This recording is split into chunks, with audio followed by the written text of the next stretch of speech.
This is too big for me. Yeah, medium. Just Tony, come. I-send po na lang sa ano nga. On video. Natin. Okay. First, wear the gloves. Okay. Next, grab. And please, these are trash. You shouldn't be putting all of this there. Okay. Just put it here. Then, find a puncture finger that you want to puncture. Closer. Closer. No, ito. Ito na lang kayo. Ba't dyan? Gusto ko dyan. Next is prepare your lancet holder. Where is your lancet? Need. Kaya, Make sure it's new. tapos yung ano nila. Not used. Pag to may blood, if I see blood here, you are part. okay, only one. Then push, take. Then twist, remove the cap. Put it here. Make sure you will not get punctured by the needle. Otherwise, you have to change it. Okay? Once you get punctured by this needle, you need to change it. Then, deeper. The higher the number, the deeper. The lower the number, less puncture. Okay? Then make sure it's ready. Press.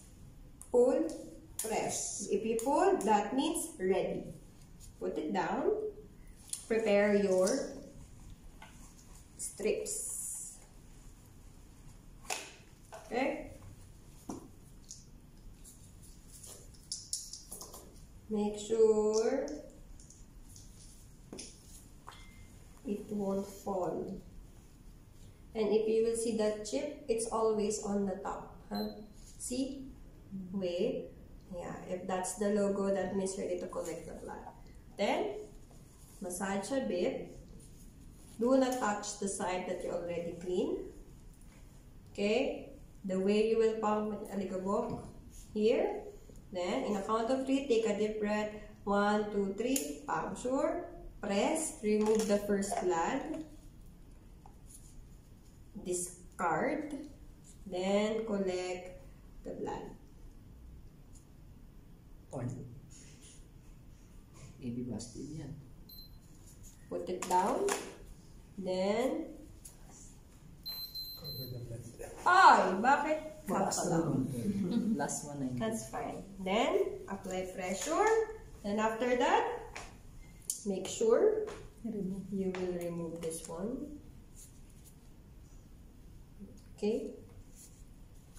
Then, remove this very slowly. Then, push. You cannot. So, you have to be careful. Hold the white here in the middle. And then, pull the lancet. If you cannot pull using the gray one. Okay? If you cannot pull using this one. Okay? Then push this more. Tip, do not wear a loose gloves. Okay? Then after this one, you have to clean it. Okay? You can use this. Okay? Clear? Then that's it.